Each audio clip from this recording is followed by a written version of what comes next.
Ladies and gentlemen, hit subscribe to this channel right now. H.A. Goodman's other channel. We're growing it. It's going to be hopefully about 100,000 subs soon. Hit subscribe. This is President Trump and President Obama. You can watch them right here talking, laughing, kibitzing, having a good time. And they are friends, ladies and gentlemen. It's speculation that President Obama wants to help President Trump. It is speculation. Hey, man, that's George W. Okay. One of the worst presidents of all time with Biden. See, I'm bipartisan in terms of saying that Bush and Biden, two worst presidents of all time. Trump, one of the greatest presidents of all time. If anything, because he altered U.S. foreign policy away from never-ending military conflict, which is something Bush started and President Obama continued. But let's focus on this right now. They are friends. Number one, President Obama wants to circumvent any legal or criminal liability in setting up and framing Trump with a 10-year-long McCarthy-era Russia hoax.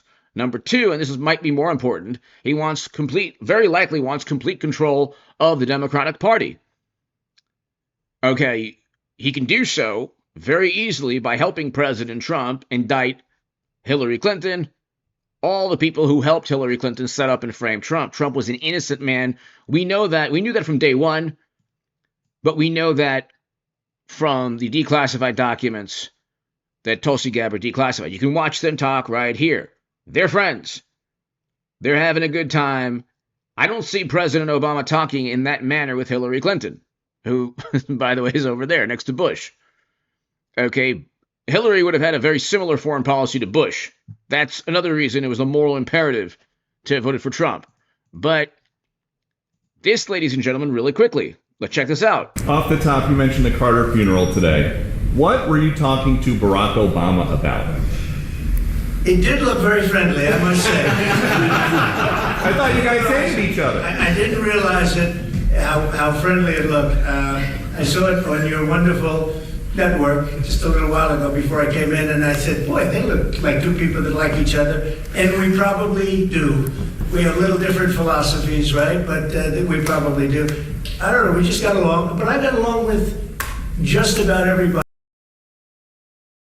So he does, and this is right here. Obama stands by his preemptive strike. So this is a 2007 article that I started off this video with.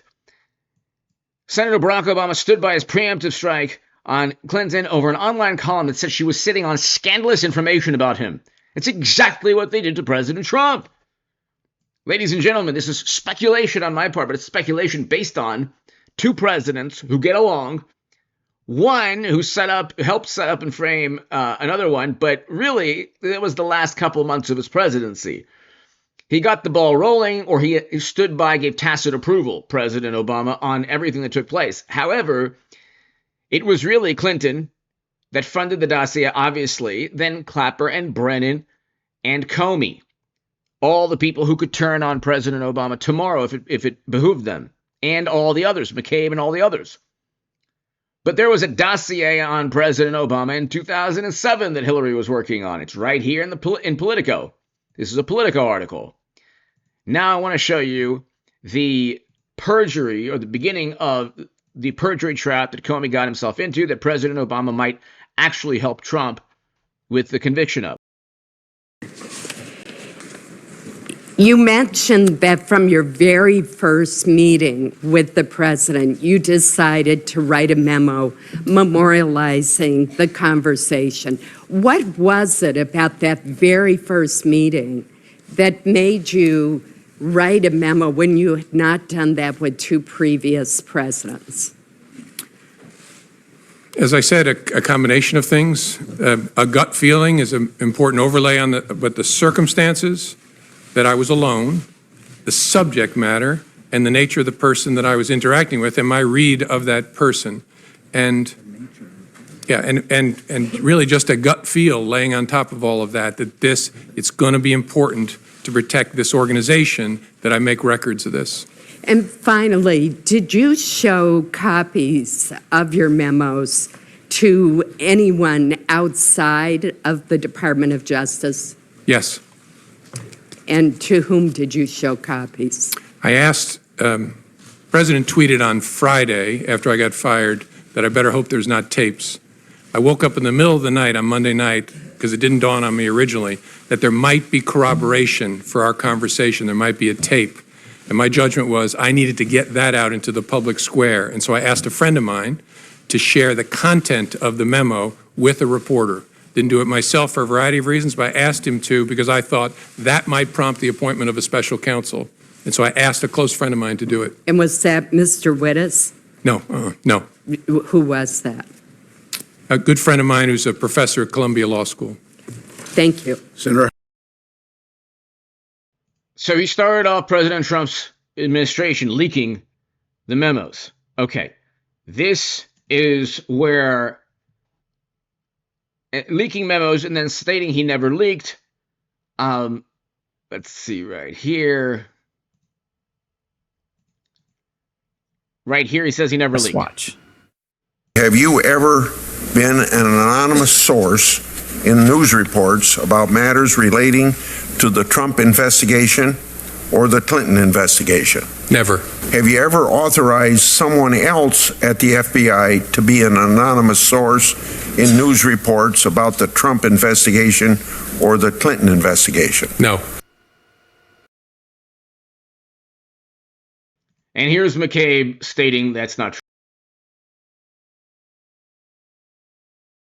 Senator Blumenthal, but I Question I didn't ask about the initiation. The Logan Act was a late pretext that was adopted after you investigated him and couldn't find anything, and the career investigators recommended closing it. All right, since my time is expiring, although the chairman took a little bit of my time, so I'm going to take a little bit of it back.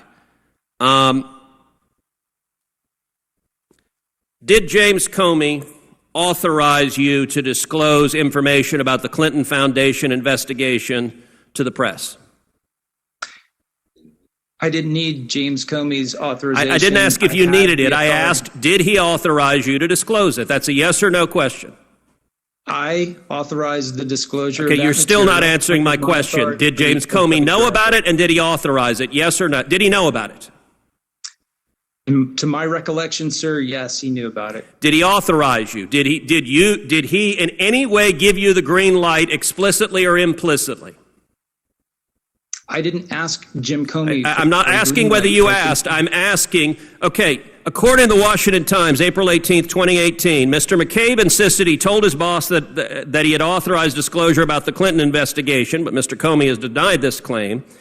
And Mr. McCabe told investigators that Mr. Comey knew he had authorized disclosure and agreed it was a good idea. Is that accurate? Is that your testimony to this committee? That is my recollection.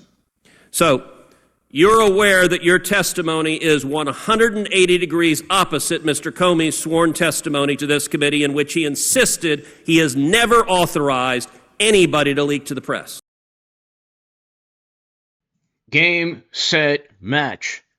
And who stands to benefit from this as well as President Trump? President Obama. Hit subscribe to this channel right now. This is a very important.